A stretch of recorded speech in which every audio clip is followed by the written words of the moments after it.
Welcome to Cincinnati Soccer Talk, the podcast covering all things soccer in the Queen City. So get in touch, soccer fans. Email us at feedback@cincinnati-soccertalk.com. Now, here's your host, Nick Suberly. Hey, happy Monday, everybody. Welcome to another fine edition of Cincinnati Soccer Talk, the first podcast by fans for fans of FC Cincinnati. Pleased to be with you here on what will be a very chilly week in the state of Ohio. Oh, how is it going to be cold? Well, we hope you're staying warm tonight with us here on CST. Lots to get to this week. Since we last chatted, FC Cincinnati added two new players, a player that they're very familiar with as far as the hometown of Cincinnati. And so we're going to discuss the two moves made by the club last week. We're also going to be joined here in just a few moments by Jeff Wallner. He's a senior writer here at Cincinnati Soccer Talk. He'll be joining us on the Kings Hammer Hotline. Jeff had a chance to go down to training a couple of the days last week, so it'll be interesting to get his thoughts on what he was able to see there on the campus of the University of Cincinnati. Of course, we are monitoring you guys tonight. Well, I should say monitoring. We're watching the chat room tonight on Facebook, YouTube, and Periscope, so please chime in and have your say. You can always email us, of course, at feedback@cincinnati-soccertalk.com. All right, let's welcome in my cast of characters for this week. Fresh off his furlough, we are pleased to welcome him back to the working world, Rob Pierce. Rob, how are you, buddy? Oh, if I were any better, I would be twins. Be careful what you wish for. Yeah, a little earlier start to the day than I've been used to the last few weeks, but little tired now. But I will power through for you CSTers. And hey, we've got actual soccer to talk about. Soccer that's going to be played in Florida that we can't watch, but soccer nonetheless. So that's good news anyway. That is good news, and we're glad to have you back. And the good news is we're glad that you're back working, although we certainly really enjoyed you being off because you were such a great help with us on the website for that month. So we do appreciate your efforts, but glad to have you back on the show. Speaking of twins, we welcome back Brad Weigel to the show. Brad, how are you, sir? Oh, not too bad. This weather this time of year, just kind of getting over a cold here, but I'm glad to be back. I think it's my first time in 2019 appearing on CST, so excited to be here. And we got games to talk about next week, so I'm looking forward to that. Not just next week, but this week. Well, Wednesday night. We get to talk about it next week. Well, that's a good point. That's true. We will talk about it on next week's edition of the podcast. I agree with you there. Let's talk first and foremost, though, about the news that came down last week regarding the trade for Nick Hagglund. FC Cincinnati acquires the hometown guy from Toronto FC for quite a bit of allocation money and some allocation order stuff. We saw the news. We heard the rumor that they were in for Nick Hagglund, and then to find out how much they gave up to get him. A lot to digest there because the national media seem to have really picked this apart. The hometown media and hometown fans are pretty excited to have, I guess, another one of their own in the fold. So, Brad, when you heard the news that they were bringing in Nick Hagglund, I think you were one of the few here at CST that were pretty stoked about it. Well, you got to think about it. First reaction and kind of what the club needs.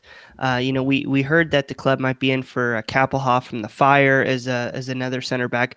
Clearly, I think the front office and Alan Koch wanted to bring in a little more depth on that back line. You had kind of Waston, who I think you pencil in possibly as your captain, but definitely your number one center back.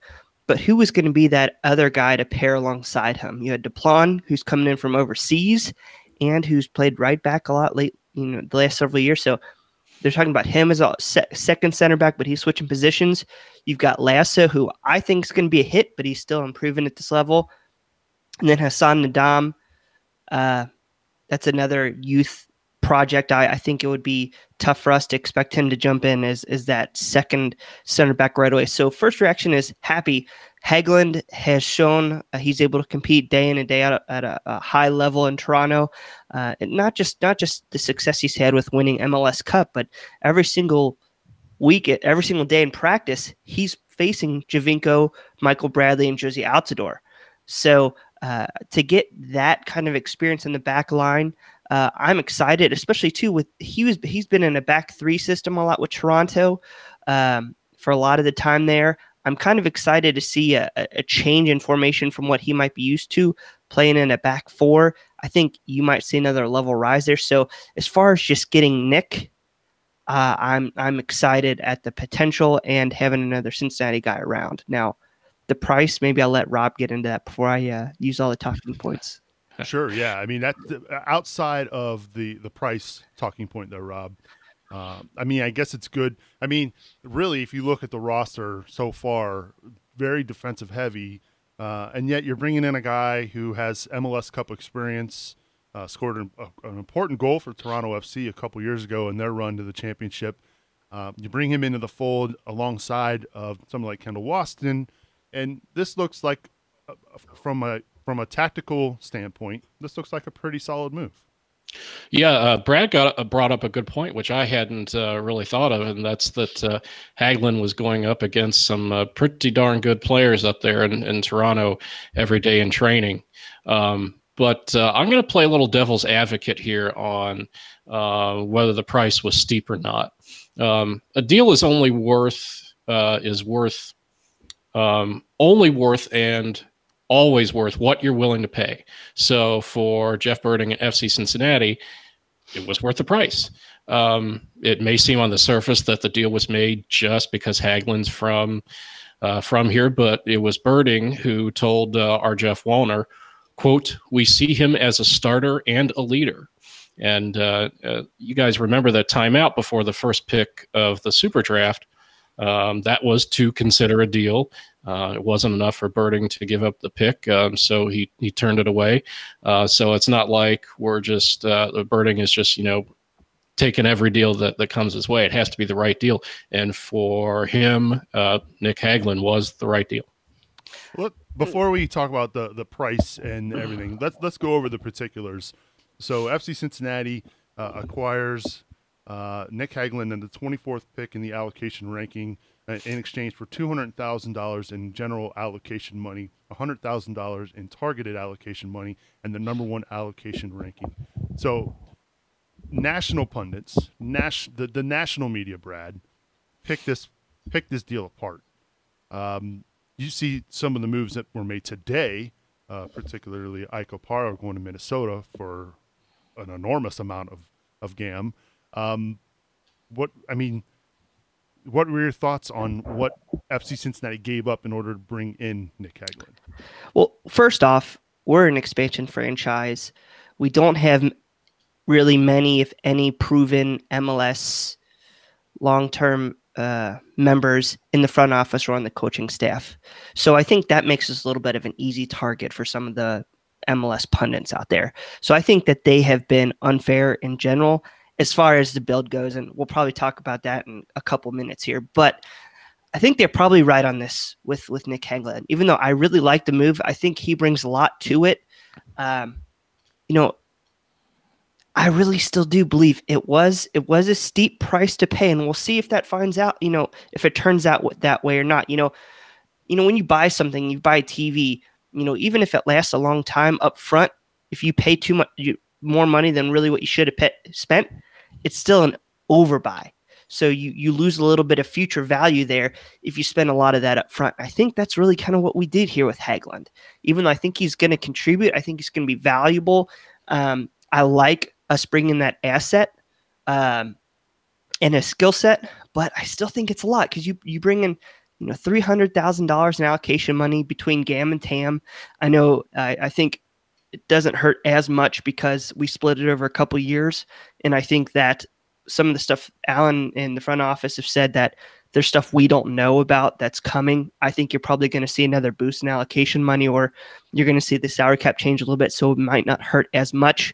But losing that number one spot in the allocation order, that does hurt. I've heard a lot of people being dismissive about that, like FC Cincinnati's not going to use that spot in the future because I think our window might have passed for Fabian Johnson, but it's still a tradable asset where you can recap. Now, within this trade, I think we're going to recap 50% of whatever Toronto would sell that for if they do intend to flip it.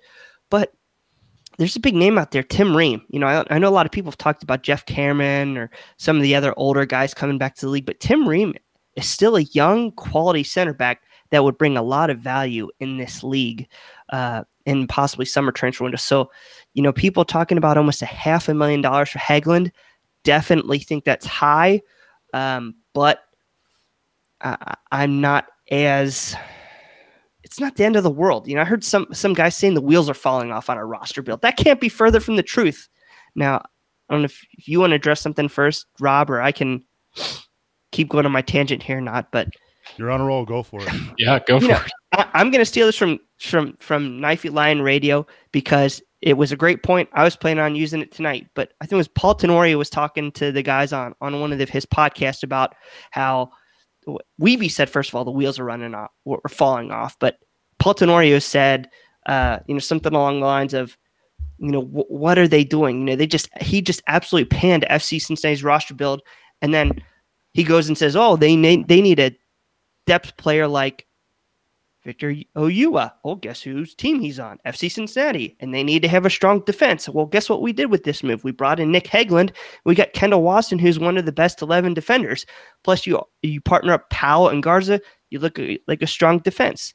All of a sudden, now they're making fun of us not having enough defense, but then we do have a lot of defensive midfielders, and then we added a high-quality piece in Caleb Stanko, and then you've got a goal scorer in Fernando Adi. You've got a lot of pieces here that are quality.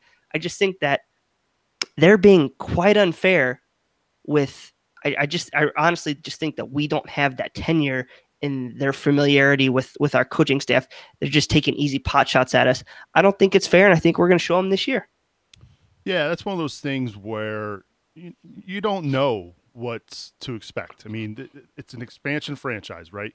It can go one of two ways. Either it can surprise people, or it could be the expectation of, look, this is an expansion franchise. They weren't supposed to have success in year one. So what they've built here is a strong foundation, a strong spine, and defensively they know they're going to be solid in the back. The question I think a lot of the pundits or people have is, how are FC Cincinnati and Alan Koch going to link the defense to the front? How the link, that 10, that playmaker is missing in that area. We know the defensive midfield's there. We know we've got some quality 8s as well, but I think that's where there's a little bit of a disconnect. And we've kind of been talking about over the last few weeks about that 10 spot. Is it necessary? No. Would it be great? That'd be maybe a luxury selection here at this point. But I don't know. I saw that they were getting slaughtered on social media last week, and I just kind of wrote it off because you don't know. You don't know what's going to happen. What if FC Cincinnati goes out and has the best defense in the East, and they are in playoff contention? I mean, at that point, all the moves they've made are going to look like genius, right, Rob? Go ahead, No, go ahead, Rob, if you got to say it. I'll follow up. I was just going to agree. I think that's exactly right. You just think about this. So what pieces do we need left? Really, our defense looks solid. Our midfield looks strong outside of a number 10, and maybe we need a winger. Well, guess what? We've traded a lot of this allocation money that they've said. But we still have plenty of TAM, and we still have 2 designated player spots where we can go out there and get a number 10, which we didn't talk about this, but we've been talking about how Matty Fernandez coming from Necaxa. Well, guess what? That fell through this week. They were talking about another guy who's playing down in Brazil, and that fell through. I'm actually okay with those moves because I think we have enough talent going forward that'll get us to the summer transfer window. I'd like to see what Bertoni's going to do in this league, what Alan Cruz is going to do in this league. Minnesota United has been statistically, they've had 2 of the worst 4 defensive seasons in Major League Soccer the last 2 years. FC Cincinnati wanted to make sure we didn't do that. I think we've got enough in midfield to get us to the summer window where we can get a number 10 high-quality player. And if we choose to, maybe we can get a young DP winger, and we filled our 3 DP spots, and we've got a great base to build from, not only for this year to push towards the playoffs, but going forward, you've got a lot of pieces that players start liking too. People are always looking for extra number 6s and number 8s. So we have a ton of quality talent. I wouldn't be shocked if somebody comes in the next couple weeks and sees if FC Cincinnati might be open to dealing a Fatai Alashe, Oyua, maybe an Eric Alexander. Some of these players that we actually have maybe a little surplus to requirements where other teams might be interested in, and maybe that's where we add an attacking piece, some other options out there. So I see what the club's doing, even though I would like to see more on the attacking side of things. I can see a little bit of the puzzle pieces, how they're working together, and maybe some future moves that could be happening, at least opening up, giving us that possibility this summer. Now, I'm going to play a little bit of a devil's advocate here as well. And you look at what happened last year in Toronto, and I know I'm not pinning this 100% on Nick Hagglund, but that defense last year in Toronto was one of the worst in the Eastern Conference, and that's why they didn't make the playoffs. Are you concerned at all about whether or not we're getting somebody who's not as good defensively as we're hoping, Rob, based on what happened last year in Toronto? I know it's unfair, but I'm just asking. Yeah, I don't have that concern, no. I think Toronto suffered a lot from, especially early on, fixture congestion with CONCACAF Champions League. Good point. So no, I'm not really concerned about that. Brad, you rolled your eyes at me. I always love it when I get the eye roll from Brad Weigel. No, I agree with Rob. I mean, I understand you do have to be open to that possibility. We're not going to hit on every single one of these signings. I think, Jeff Wallner was telling us, if we do 50%, that's pretty good offseason, especially when we're bringing in a lot of USL guys. But with Hagglund, he's got a lot of experience. He's got a lot of talent. And 2018 for Toronto was just an absolute wreck right after they lost the CONCACAF Champions League final. You could tell, they'd made MLS Cup 2 years in a row. They got to another large final, and you could almost just kind of see a letdown. And then you had injury upon injury upon injury upon injury. Just sometimes that happens. You don't like it to happen, and I think Toronto's going to learn from that, and they'll be back. But in Major League Soccer, it's hard to keep a lot of those key players, those depth pieces, after you win 2 consecutive seasons, one getting the MLS Cup, one winning MLS Cup. You're going to lose a lot of quality players. It just happens. People are going to get paid more. They're going to perform, and then you don't hit on some of those signings. I think you just had a perfect mesh of events that happened, and that's what happened with Toronto in 2018. Yeah, a little bit of a championship hangover as well. I mean, it's not easy to repeat, especially going back-to-back years of MLS Cup. And like I said, I'm not pinning this all on Nick Hagglund, but you do look at what defensively Toronto did a year ago, and it was not their best year, considering they had one of the strongest defenses in 2017 when they won MLS Cup. So we're excited that Cincinnati has one of their own joining the Orange and Blue again. Nick Hagglund, obviously from Cincinnati, and he was obviously very, very thrilled to join the club as well. So we're excited to have him. Hopefully we'll have a chance to catch up with him at some point this season here on the podcast. And, of course, we'll have to figure out and find out what his skyline order is when he does that. So on that note, let's hit up the Kings Hammer Hotline, as we are now joined by senior writer from Cincinnati Soccer Talk. He is Jeff Wallner, and he joined us, of course. Now, once again, my mouse decides to act up. This is unbelievable. There we go. Oh, my God. He welcomes us now on the Kings Hammer Hotline. Jeff, welcome to CST. How are you? Good. How are you guys tonight? We're doing fantastic. Thank you so much for being with us. First of all, making your debut on Cincinnati Soccer Talk. You're not nervous, are you? A little bit. There was a lot of build up there. So. Well, it's good. I appreciate it. We're glad to have you first on board with us on the podcast tonight, but of course at the website as well. You were there at practice a few days last week. What really stood out to you? Well, the first thing that stood out just was the energy and the enthusiasm of this group. I think you look at this group of players who only a small handful, as we know, have ever been on the pitch together in any capacity. And to see these guys with various levels of international and MLS experience, and the guys from the USL that are back, the draft picks that are here, and seeing these guys work together for the first time, it was just impressive to see the physical nature of the workouts, the energy, the enthusiasm, and they seem to be a group that really enjoyed working together. I think they were excited to get started. Hey, Jeff, it's Rob. We know that Kendall Waston is big, but seeing him in person, how does he compare to somebody like Forrest Lasso? Well, it's a different level. It's a different level of player, and we noticed that right off the bat in training.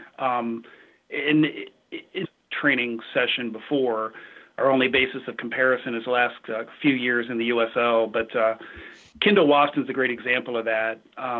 Just an imposing guy. I think he's listed at about 6'5", 195, sculpted, physical, but athletic on the pitch. And I think you could use those descriptions for a lot of the guys that were out there.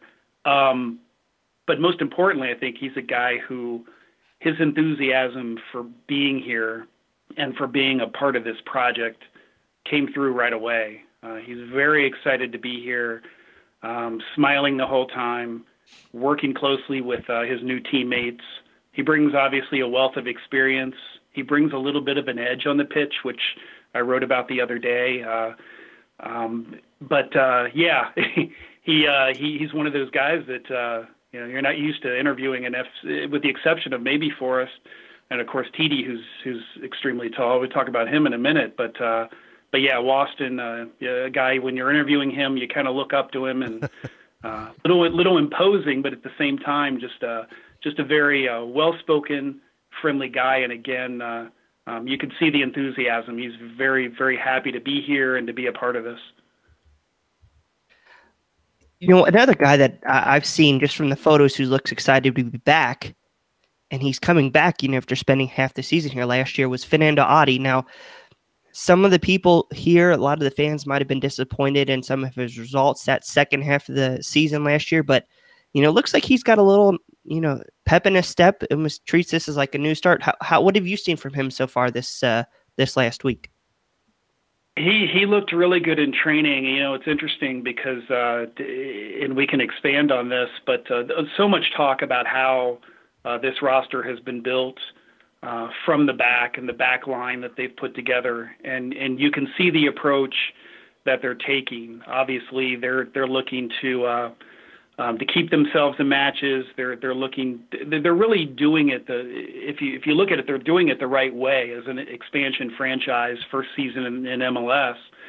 But I think what I heard from Darren Maddox, what I heard from Fernando Adi, is there's a little resentment, all the talk, I think, about, well, where are the goals going to come from? And Adi and Maddox both mentioned, look, we've got good attacking players. We've got guys who have a history of putting the ball in the net. And you could see that, again, Adi is very excited to finally be back in MLS. There's no question about that. I think seeing him for a full season here, we're going to see the true Fernando Adi. I don't think it's fair to have that expectation, as we talked about it the latter half of last year. But I think there is a little bit for those guys. There's a little bit. They based on their comments, they've heard all the people talking about how this club is just going to try to steal goals on a counterattack. And try to just stay in matches by building from the back. And I think they feel like they might have something to prove. Interesting. Well, that's good to hear. We are hanging out with Jeff Wallner, senior writer from Cincinnati Soccer Talk. You can follow him on Twitter at Jeff Wallner.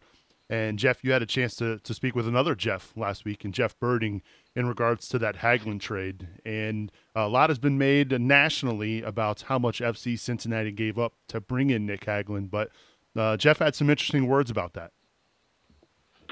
Yeah, he did. And I think it was kind of obvious from his comments that he was aware of some of the reaction, not just among the fans, but the story from goal.com and other people around the league, other clubs, and their reaction to that deal. It seemed like he, without saying it, it seemed like he was aware of that. And and he was trying to, I won't say necessarily kind of justify, but he was just explaining to me at length his position on why that was a good deal to bring Nick Hagglund home. And I think what he wanted to convey, and I kind of wrote about it in my story, was that this isn't just about bringing a guy back home. It's not about just parading a local boy out on the pitch so he can get applause and his family and friends can see him play. I think the finances aside, I think they look at Nick Hagglund and they see a guy who's only 26, and they see a guy who has 5 years of MLS experience already under his belt. He's young, but he's also very experienced.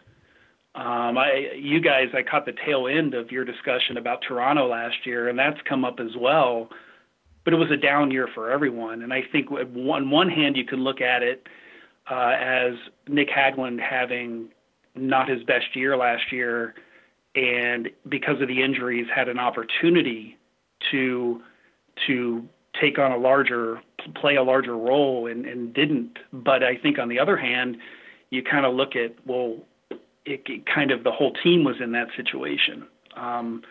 And he was a part of that whole situation, which just wasn't good in Toronto last year. And I agree. I think it's unfair to kind of pin that on him.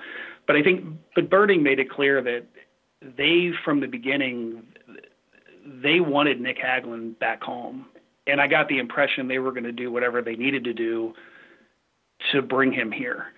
And I think that's where some of the criticism comes from, where they did pay too much, but they wanted him. They were going to make that happen. And it is a cool story. We love having the local guy. There's some intangibles there. Birding mentioned that. Birding's forever the cheerleader, and he said that a local, who's going to fight harder for your club than a guy who's playing for his hometown. I get that, but I think really, again, you keep going back to the fact that he's only 26. He's got all this experience, and he brings a lot. He does bring a lot to the team. But I guess we'll wait and see if the results get people to stop talking about maybe what they gave up as much. But yeah, I think that was their perspective on the deal. They were going to bring him home. They were going to do whatever they could. But at the same time, they feel like they're getting a young guy, a left center back, who's only 26. Jeff, you mentioned TT a moment ago. For the second year in a row, it looks as though FC Cincinnati is going to have a new face between the sticks as goalkeeper. How has TT looked in training early on? He's impressive, and I don't want to take anything away from Spencer Ritchie, but he looks like a number one.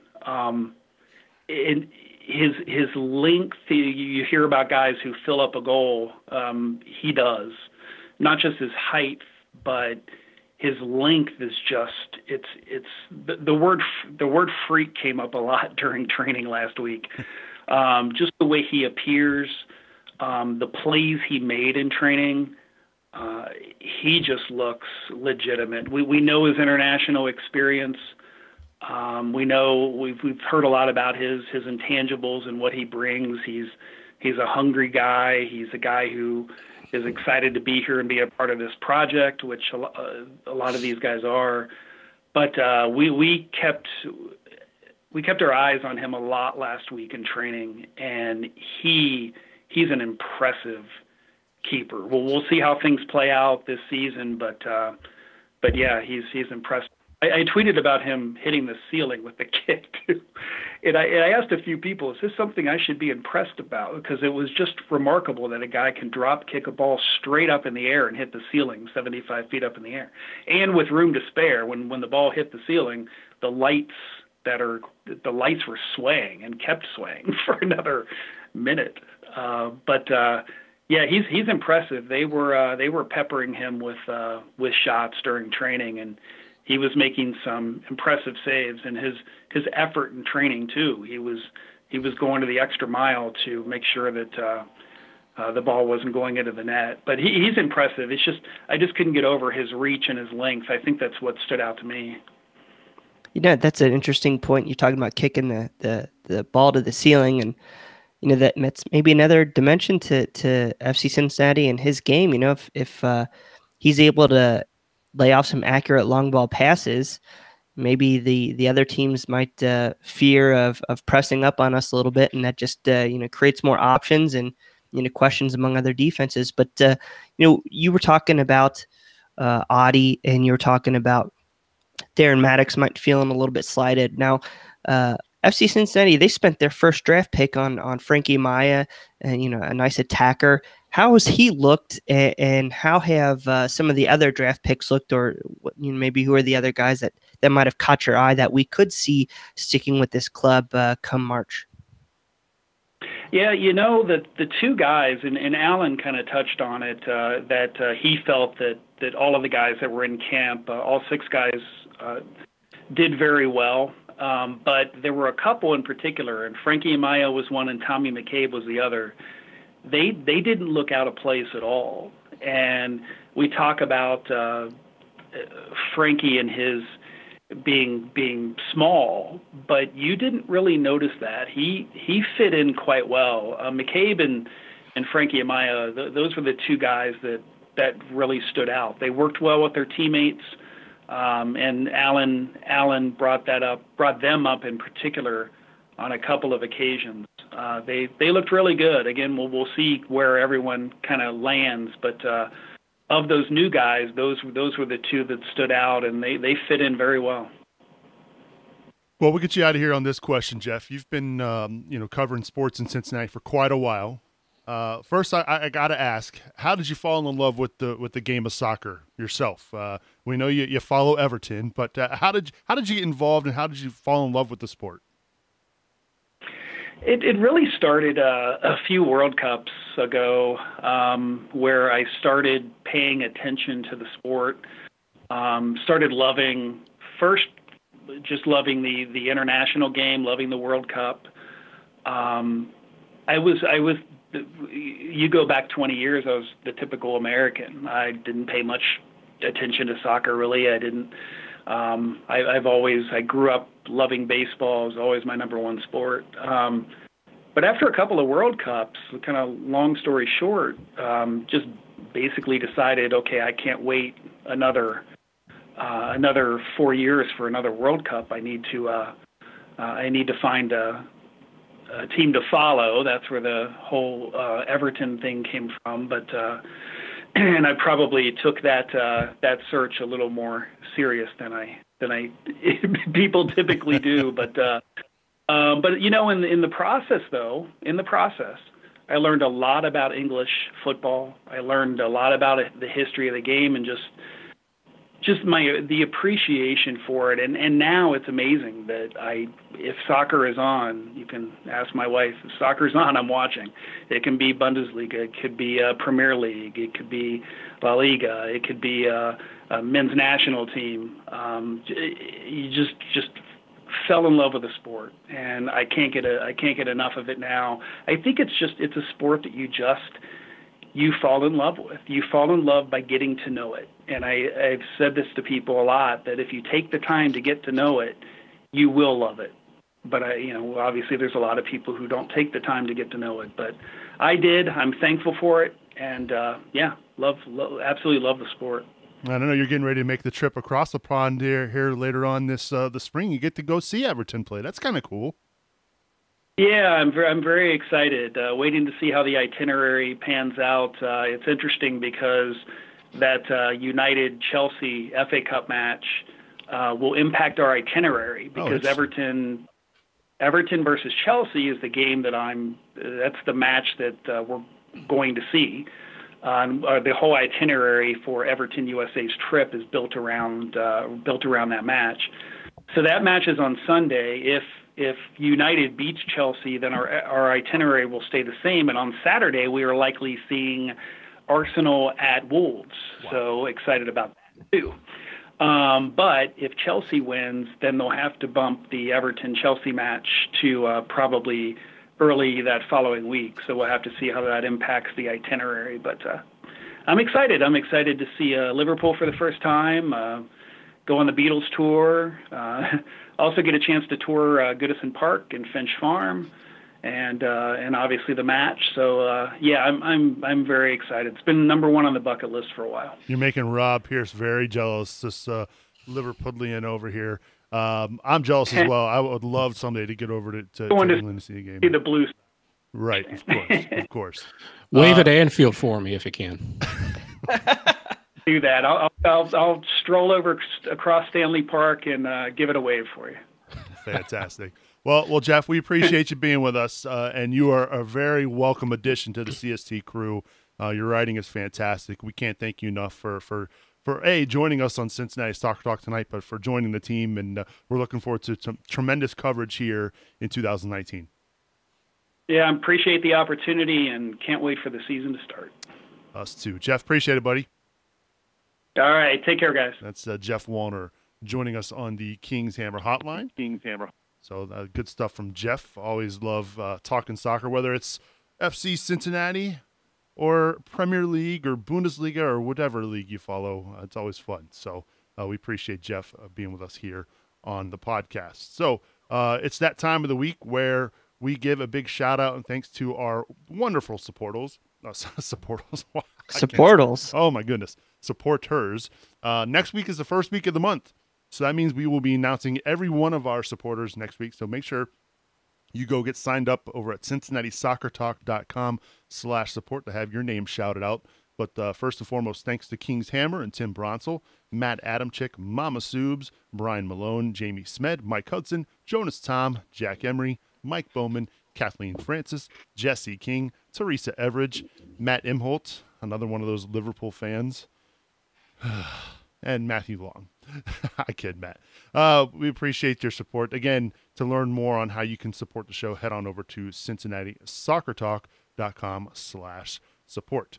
A name that was mentioned a little bit earlier on in the show that maybe didn't get the necessary, maybe coverage isn't the right word, but I think kind of got overshadowed a little bit due to the fact that FC Cincinnati did bring in Nick Hagglund, who was from Cincinnati, but FC Cincinnati brings in Caleb Stanko, and that is not a name that is probably the most familiar among soccer fans in this country, but I was surprised to find out he's been capped by the U.S. men's national team, and he's already got 8 years of experience, of professional experience over in Germany. He's only 25 years old. That, to me, seems like a pretty impressive signing, Brad. Definitely an interesting one. Kind of, you just break it down, first of all.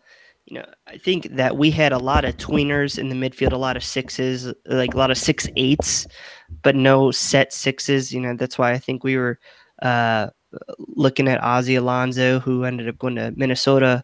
But, you know, I definitely think he fills the need. He's that six that we need as your kind of your stopper in front of the back line that would definitely free up some of our wingers to get up the field. So I definitely like the signing. And I definitely like that he's a domestic player. I think we were kind of looking at options out there. Who could we bring in to fill some of these spots? I don't think he was on our radar, but it definitely fills a nice spot as an American. He doesn't count against our international spot, so it frees us up looking this summer. But he hasn't really played much in the last year and a half. And he had a knee injury. He's been basically on the bench. I know he's played a couple reserve matches, played in a friendly for Freiburg. So he hasn't played much, but definitely can see why we brought him in. I just would be interested to see what we paid for him in transfer fees and what his salary will be going into the season. Yeah, a little bit more on the particulars on this deal. FC Cincinnati acquires midfielder Caleb Stanko via transfer from Bundesliga club Freiburg, as Brad mentioned. He's 25. He spent the last 8 years with Freiburg, 1 year with FC Vaduz, and has a decorated history within various age groups of the U.S. men's national team pool. So he's a native of Holly, Michigan, so someone not too far from Ohio, from Cincinnati. But again, you hear U.S. men's international pool play, and whether at different age groups, Rob. He's got international experience. He's got 8 years of playing professionally over in Germany. Now, he might not be getting match time, but he's playing with high caliber, top of the German league players over there. I'd have to think that coming here, he's going to make some sort of an impact. Yeah, that experience has to count for something, right? I think that would definitely make him valuable. I think, as Brad said, he's probably the starting six. Although it could maybe have a say in that, but I would think right now it's definitely Stanko. All right, I'll be the first to admit I have never heard of Caleb Stanko until this trade was made. How about you, Rob? No. But just in writing the story about him signing, learned a little bit, and I think he would be a nice piece. Yeah. I mean, let's look at his history real quick. I mean, he did get called up to the U.S. men's national team. What is it, in 2016? And so, he definitely has to have some quality there. And if you look at some offseason acquisitions we made, before his injury, he did really well in the Swiss Super League for, I'm gonna butcher this name, but it was FC Vaduz, something like that. So he and that's the same league that Leonardo Bertoni's coming over from Young Boys. Young Boys was in the Swiss Super League as well. So if you're starting to look at levels where they might be comparable, I'm not saying, Young Boys was in Champions League, a couple months back, but you're starting to see the level of competition he's playing. So if you look at the Swiss Super League, kind of him transitioning over here, if he's fully recovered from that knee injury he sustained, I could definitely see his value and impact in Major League Soccer. And you never know, he starts knocking off some of that rust. I don't expect a quick start from him, but going into this summer, he starts getting his legs under him, starts getting that full fitness. I think this would be a big signing, not just this year, but at 25 years old, going to that new stadium. Is he coming off an injury now? Yeah. Yes. Okay. He hasn't really played much since, I want to say, he got injured in the beginning of the 2017 season. So he's been almost out for almost a year, I want to say. So. Okay. Yeah, I was going to say, I mean, if he's been available for selection and training with his team, he really, in theory, should be in mid-season form right now. So getting up to full fitness. But you're right. If he's coming off an injury, a recent injury, then I would understand that. Yeah, it's just a long process back. But regardless, again, FC Cincinnati making moves, going out and making some impressive signings. Again, not somebody that I was too familiar with leading up to this deal, but exciting. And the fact that they were bringing somebody in from Germany, a top league, shows that they've got some reach over there. So we'll see. We don't know what kind of impact he'll have. Maybe he's the starting six. Maybe he's somebody that comes in off the bench to help close down games. But with the way this team is currently built, can't have enough sixes, I guess. You have some flexibility. Victor Oyua can play that role, especially if Caleb needs to take a break because too many games or his knee flares up. That's definitely a spot we have some depth in, and I definitely have confidence in Oyua. And then you get Stanko back. I think that's going to be a hell of a competition. And Alan likes that, two guys that are driving each other to fight for playing time. I think that only stands to benefit the club going forward. Well, we'd love to hear from you, folks. So what did you make of the trade for Caleb Stanko, or the transfer for Caleb Stanko? Hit us up, feedback@CincinnatiSoccerTalk.com. So we're going to do something a little fun here as we begin to wrap up the show. I'll let Brad, this was kind of your idea, your hot takes for 2019. So the three of us, we're going to give our hot takes for 2019 as in regards to FC Cincinnati. So Brad, I'm going to start with you. Do you have a hot take for 2019? I might have had a little too much extra courage when I was spouting my hot takes off on our Slack channel last night, but and I'm interested. I don't know if I'm doubting this after I heard saying it out loud. Jeff. No, after I heard Jeff kind of talk about Kendall Waston, and then there might be a little difference between Kendall Waston and Forrest Lasso. But my hot take going into this, so I'm going to stick with it, is that Forrest Lasso will have the most starts of any player from our USL squad making the jump in 2019 for FC Cincinnati. Interesting. So Brad, you look at Aaron Long, who played last night, and that was kind of my thoughts. Now, Aaron Long might be a little younger, but I still think there's a lot of about Forrest Lasso that I like, that he's just going to shock people. All right. That's an interesting hot take for sure. I don't know. I still think we're going to see more starts from Ledesma, but we'll see. How about you, Rob? You got a hot take for next year? Or for this year, I should say. Yeah, my hot take for this year is that FC Cincinnati will be in the playoff hunt all the way down to decision day, win at DC United to claim a playoff spot, and then win one playoff game. Is that a hot take or more so a bold prediction? We're from Cincinnati. Winning a playoff match is a hot take. It's definitely bold for sure. That's a hot take. All right. What do you make of that one, Brad? I think I fully expect us to be in the hunt for the playoffs, because I think we got a mailbag question that I'll detail that a little bit more if you're going to plan on asking that or not. But anytime you're talking about Cincinnati team winning a playoff match, it's definitely a hot take. And I guess I didn't really get your take, Rob, on Brad's thoughts on Lasso getting more starts. Are you in agreement with Brad, or do you think somebody else from last year's USL team will get more starts? No, it's Ledesma. Oh, you think it'll be Ledesma too? Absolutely. All right. Great minds think alike. That's logical, but it's not the hot take. It's definitely logical, and I can see it. There's a reason why this is called the hot take, guys. Everybody's blasting me on Facebook right now. And like, Ledesma. And I'm like, yeah, well, that makes complete sense. But I'm just telling you what the hot take is and actually what's going to happen. Forrest Lasso is the stud. Okay. All right. Here's my hot take for this year. Are you ready for this?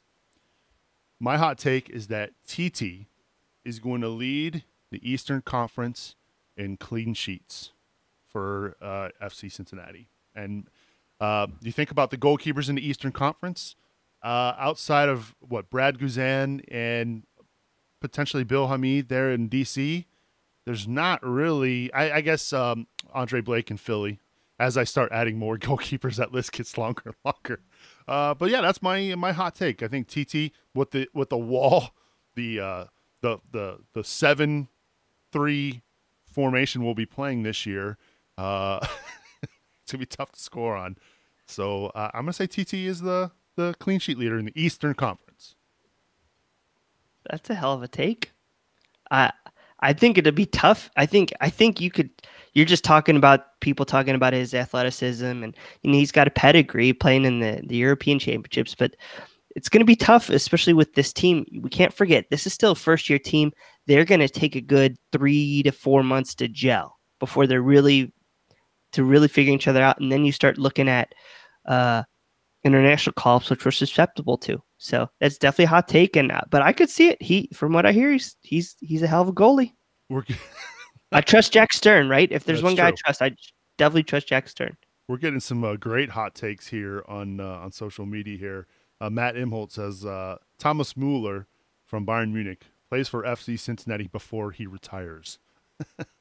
That's not a 2019 hot take, but we'll take it, Matt. We'll take it. Let's see if we got any other ones here. What about you, Rob? Do you think TT could lead the Eastern Conference in clean sheets? I definitely think it's possible. We got on Facebook, Chris Marshall, Lama scores 10 goals. Greg Goins, Alan Cruz for MVP. That would be a heck of a. See, the thing, while we're talking about him real quick, Alan Cruz. If Alan Cruz gets signed for any of the other teams in Major League Soccer, all these MLS pundits are talking about how that's one hell of a move. And FC Cincinnati, they go, blah. That's what I'm talking about when I think we were a little unfair. This guy's been called the Costa Rican N'Golo Kante. I'm totally excited to see what he's going to do here. Let's see. We got another comment here from Periscope from Ross. If we get a third kit this season, would you guys want an all-black kit or an orange one? I know it's not a hot take, but I guess it could be a hot take because the black kit was a hot item. A lot of fans, some weren't for it, some were. Would you prefer all black or all orange, guys? I'm red hair, man. I can't be outside in that black in the summer. just selfishly. The orange kind of reflects that heat back. Yeah. I'm wearing my orange shirt tonight, my orange polo, my orange CST polo. So, yeah, I'm going with, I'd say orange. We've already done black. Let's try something different. Right, Rob? Yeah, absolutely. I would definitely prefer orange over black. Is that a new Netflix show? Oh, wait. I'm sorry. That's something else. Anyway, we did get this tweet because we will have extra time here in just a few moments. So make sure you, again, send us your tweets at Cincy Soccer Talk. This is from Joe Scroggin, kind of alluding towards Rob's hot take here. It says, how many points are we going to need to see the playoffs this season, and how many do you think we'll get? Personally, I think 50 points might squeeze us in, 30 to 35 at home and 15 to 20 on the road. I don't know. How many points do you see us needing here, Rob, now that I guess 7 teams in the Eastern Conference make it? I think 50 is pretty much right on the nose. I think if FC Cincinnati gets 50 points, they're in the playoffs. Yeah, because I think last year, DC, what did they end up with? I didn't look before the show. I probably should have. I thought they had 47. 46, 47. I'm doing a quick look back at all the standings. And in 34 games, I think if you get to 40, I think 47's that magic number. But, yeah, I think probably 47. Last year looks like Philly had 50 at 6, and Montreal had 46 in 7th place, which now 7th place gets you in the playoffs. Rob completely froze up on us there. Okay. I just want to make sure it wasn't me. I think he's back, though. We kind of lost the tail end of what you were saying there, Rob. I was looking at the standings for 46. 46. That was Montreal. That put them in 7th last year, but this year 7 makes the playoffs if you're in 7th place. So 50 points, I agree with you. 100% they get in the playoffs. Unless the teams above them just have tremendous years. But I think I'll say 45 points gets them in. That's my guess. But thank you for the tweet, Joe. Again, make sure you hit us up on Twitter at Cincy Soccer Talk. Use the hashtag CST Extra Time, and we'll feature some of the best after the show. Our intern, Jacob Clary, puts those all together for us.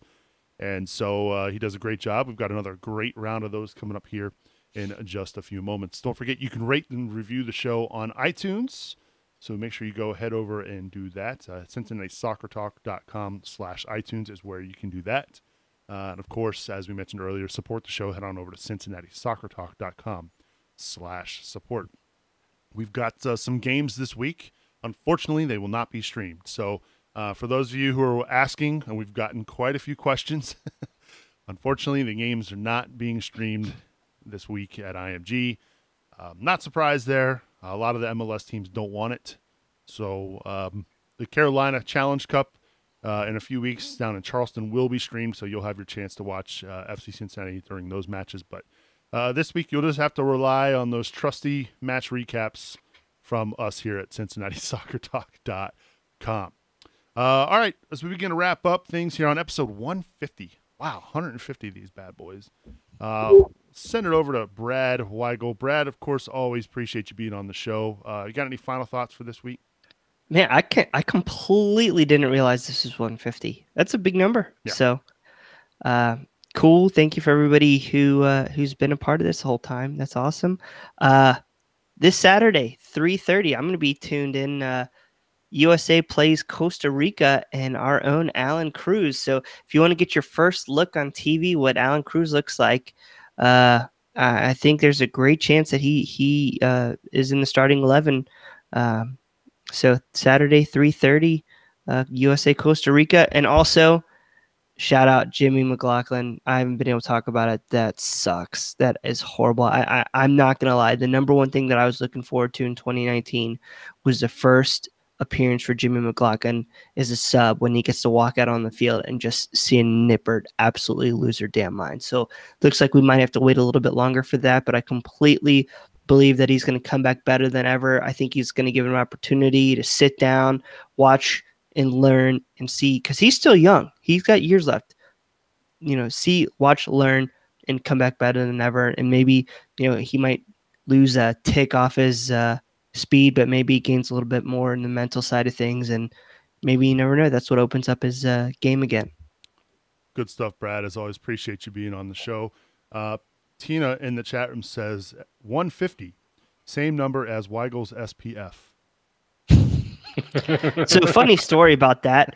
My wife and I, who's a redhead, we went on our honeymoon and we went through in 11 days 7 bottles of SPF 50.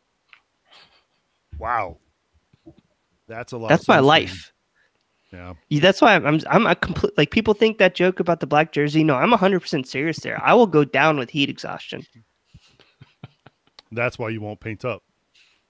Dude, I'll be like Yosef after eating pizza, man. You just crash. Oh, that's fantastic. Speaking of crashing, what's going on with your Spurs? You lose 3 of your best players in 1 week, okay? It happens. And guess what? We're going to be talking this in the next month, March 1st, about how terrible, man, you are and how garbage they are if they actually have to play somebody. So back off there, fella. Whoa. They played Spurs trash. When they were full strength, Brad. No, they got screwed. I mean, Spurs were completely the better team there. Guess what? Sometimes you lose a game. It happens. I would 99 times out of 100 Spurs win that game. Okay, but they didn't. It happens, though. I'm all right with it. I'm not depressed. I'm not losing. Guess what? If FC Cincinnati is going to go on streaks like that in our lifetimes, okay, as long as I feel they're on the right path, it's a cold. It's what I'm going through right now. You got a little sneeze. You got a little, phlegm. It happens. Poch, he's got him. You know what? Poch to FC Cincinnati after Alan Koch goes somewhere and signs a massive contract coaching an elite club because he won championship after championship after championship here. Wow. Didn't know it was going to go there, but all right. Brad, yes, as always, Patty Ann, somebody touched a nerve. Yes, 100%. Well, again, it's been a while. Glad to have you back, and looking forward to getting your takes here over the next few weeks with this club, buddy. Hey, man, thanks. Now let's send it over now to Rob Pierce for your final thoughts. I really don't have any profound takes or anything like that for my final thought. I guess I would just say that it's as cold as it's going to be here in Cincinnati this week. It's fun to imagine that in just 6 or 7 weeks, I haven't done the math, that the stands at Nipper will be rocking again. So that's fun to think about. It'll be here before we know it. Yeah, 6 weeks is about right. February 2nd will be 1 month from the home opener, and that will be what, Saturday? Or not the home opener, the season opener there in Seattle. So coming up on a month from Saturday, Major League Soccer kicking off for FC Cincinnati. Rob, as always, I was joking with you earlier about your furlough and being off work. We're glad that you're back to work today, and hopefully everything works out. And we appreciate all that you did over the past month. Really do. Well, thank you. It was good to at least put the extra time to some good use. So there's that. Yeah. My final thoughts for this week, just reflecting on 150 of these episodes, man, I can't believe it. And here we are just a few weeks away from Major League Soccer.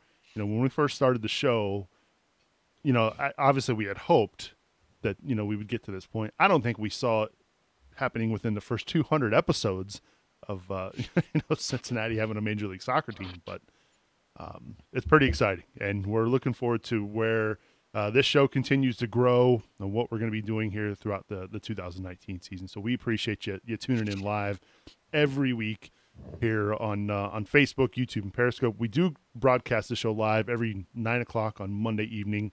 If you can't make the live show, don't worry. go subscribe to the podcast. You won't miss a single episode of the show. No Supernova, I'm not going to cry, but thank you for tuning in. We appreciate it. We've got CST Extra Time coming up next for Brad and Rob. I'm Subes, reminding you to watch your tackles, and we will see you all next week.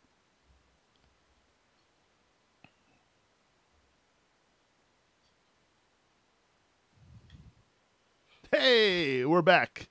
CST Extra Time. This is the segment of the show where we cut loose. We have a little fun. So make sure you send in your tweets every Monday.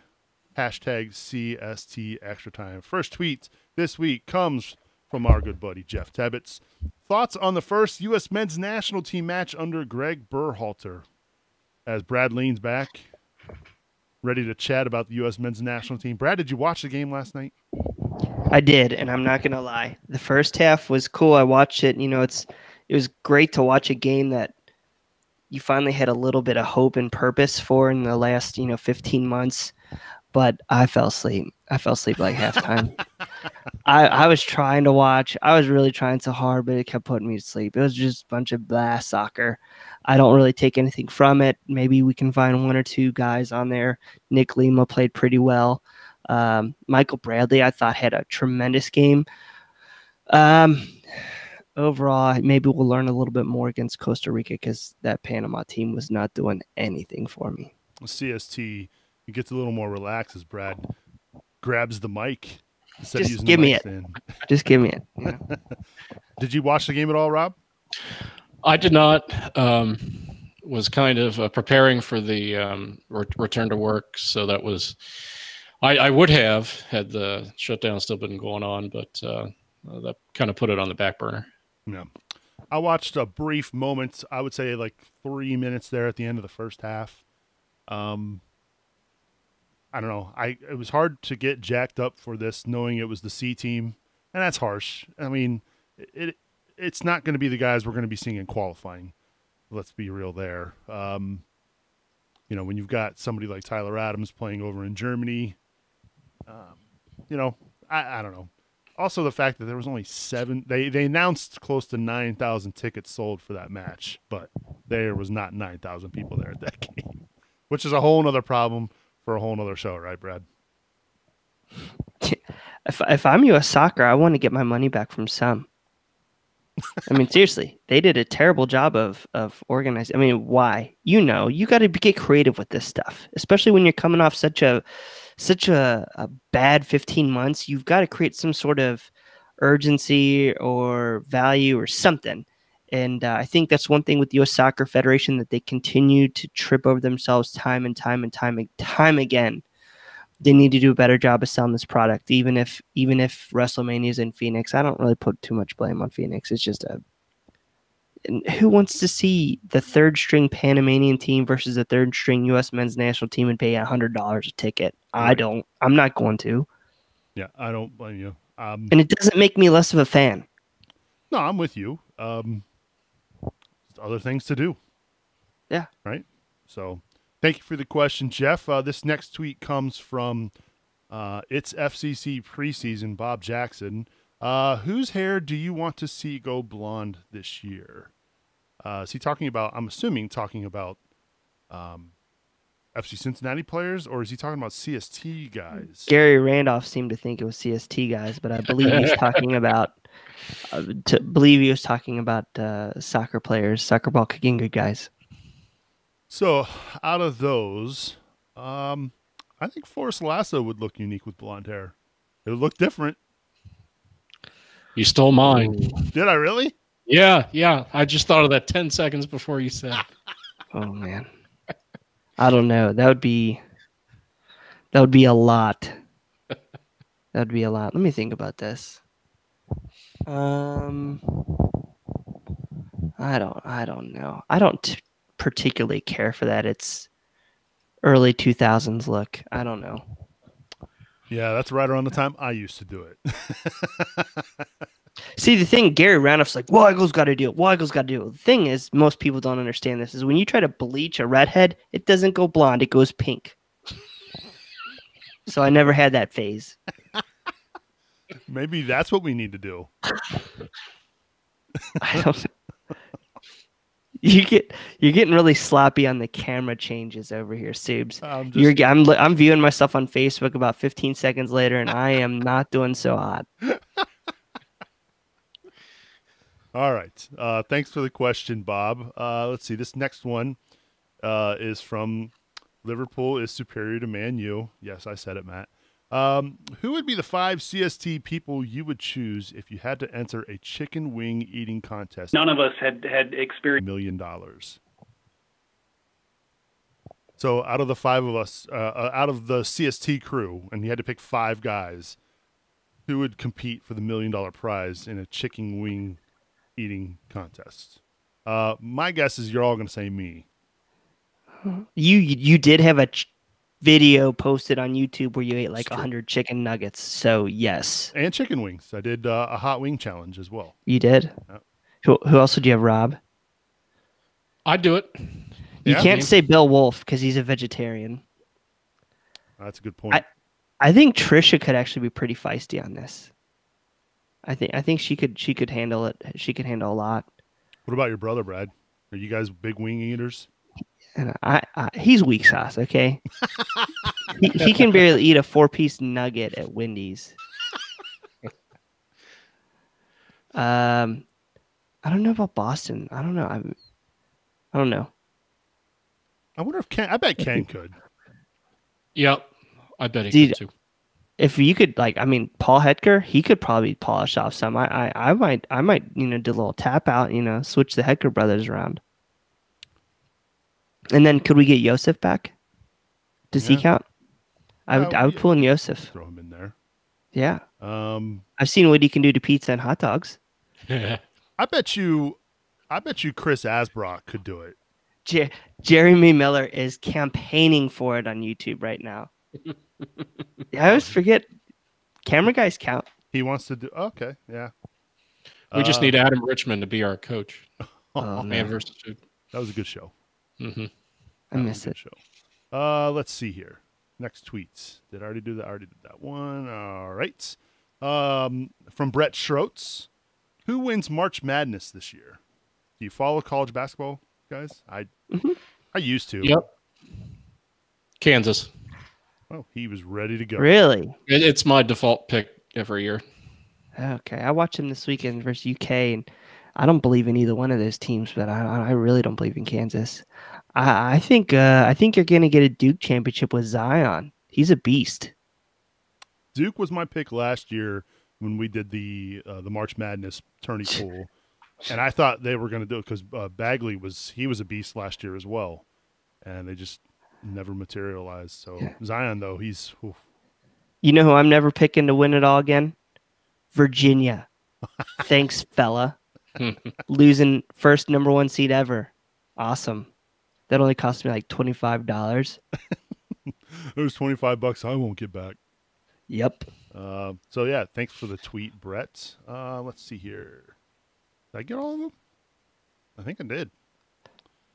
Yes, I did. Oh no, we got one more. Sorry, I lied. This is from Mitch Autry. What is your prediction for the top 5 selling FC Cincinnati jerseys in 2019?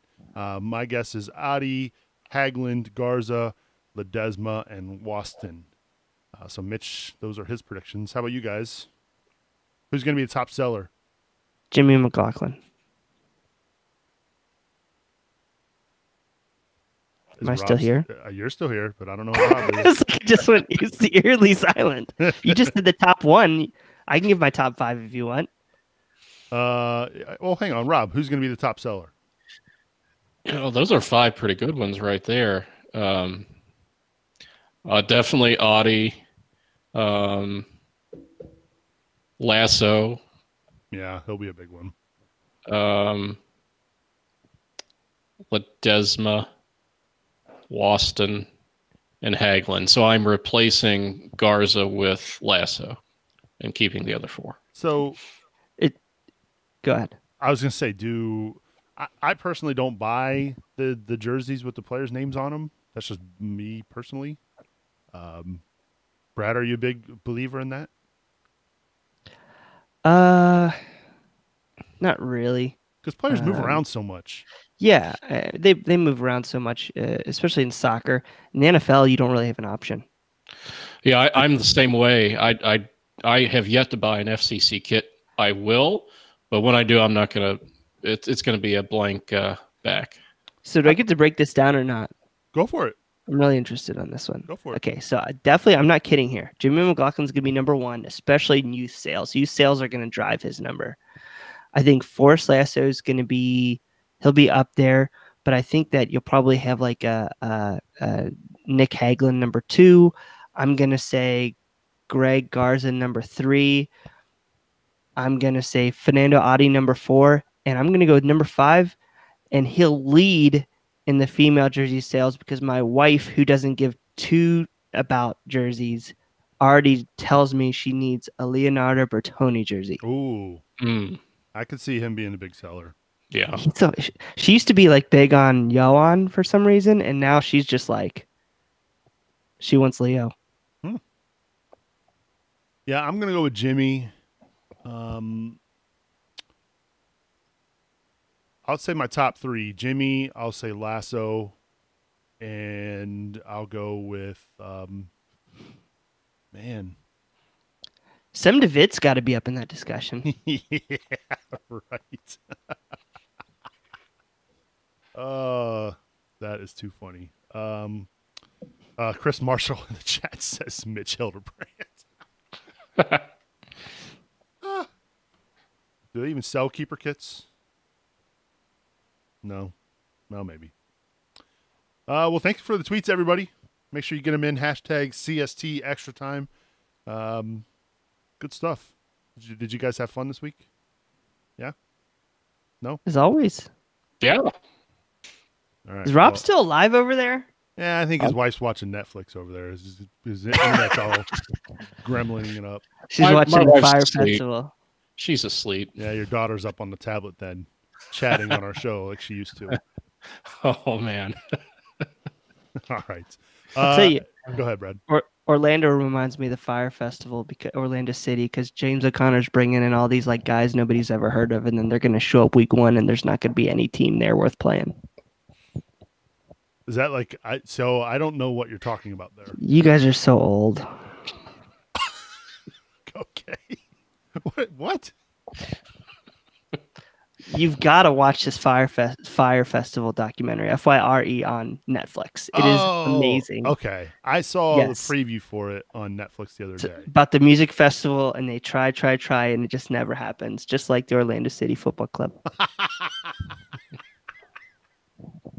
They got that nice stadium, but they're still waiting for a team. Oh, and a coach. I have heard of this, but I know nothing about it, this Fire Festival. Okay, we're going to put you two in culture training for like a whole week. And we're going to reteach you how to do Twitter, Facebook, Instagram. We might even have the, what the heck was the thing before YouTube called? MySpace. You're going to go through MySpace training.